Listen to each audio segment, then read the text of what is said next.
નમસ્કાર, હું નૌતમ બારસિયા તેમજ VP Vaishnav, president Rajkot chamber of commerce and industries અને secretary Rajkot chamber of commerce and industries.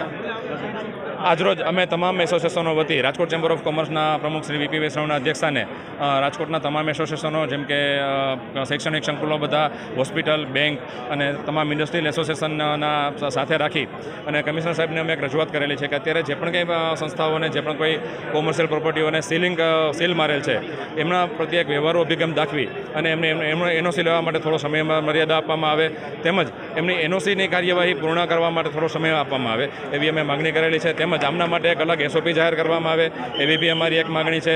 તો 24 કલાકની અંદર કમિશનર સાહેબ ગુજરાત સરકાર સાથે પરામર્શ કરી અને ગુજરાતની વિવિધ મહાનગરપાલિકાઓ સાથે પરામર્શ કરી અને આમના એક યોગ્ય નિર્ણય 24 કલાકમાં આપશે એવી અમને આશા છે.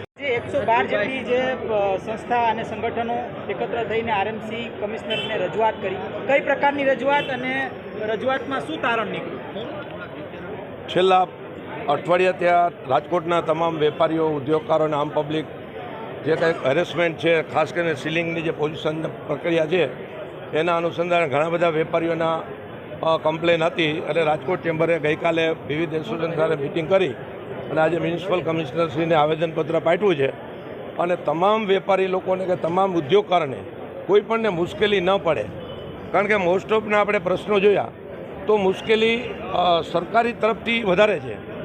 આજે માની લો કે કમ્પ્લીશનની વાત હોય તો એ લોકોએ 2019માં એપ્લિકેશન કરેલી છે તો કમ્પ્લીશન નથી આવ્યું, હજી કોર્પોરેશન તરફથી નથી આવ્યું, તો એ કોર્પોરેશનનો વાંક છે. એટલે આ પ્રક્રિયામાં સમય આપે, કોઈ ખોટું હેરેસમેન્ટ ન કરે અને ટૂંકા ગાળાની અંદર આનો તાત્કાલિક ન્યાય આપે એ પ્રમાણે મ્યુનિસિપલ કમિશનરને ચર્ચા કરી, રજૂઆત કરી અને એને એમ કીધું કે ભાઈ 24 કલાકમાં આપણે સાથે મળીએ છીએ અને સાથે મળીને આપણે આનો યોગ્ય રસ્તો નીકળશું.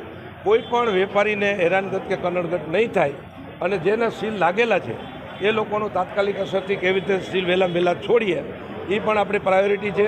સૌથી મોટો ઇસ્યુ 13 તારીખે વેકેશન ખુલે છે એટલે સ્કૂલને પ્રાધાન્ય આપે છે, હોસ્પિટલોને પ્રાધાન્ય આપે છે.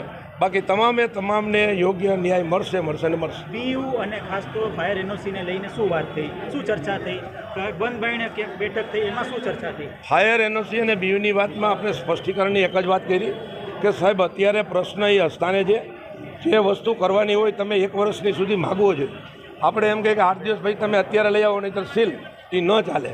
એના માટે પણ એને 24 કલાકમાં યોગ્ય પ્રતિભાવ આપ્યો છે. મ્યુનિસિપલ કમિશનર સાહેબે પૂરેપૂરો સાથ અને સહકાર આપ્યો છે અને આપણે સાથે રહી અને આનો યોગ્ય નિરાકરણ કરશું. અને એસઓપીની અંદર પણ રાજકોટ ચેમ્બરને વિવિધ એસોસિએશનને પણ સાથે રાખીને આપણે આના જે કાંઈ કરવાનું થશે ઘટતું કરી અને ટૂંક સમયમાં તાત્કાલિક નિવેડો લઈએ.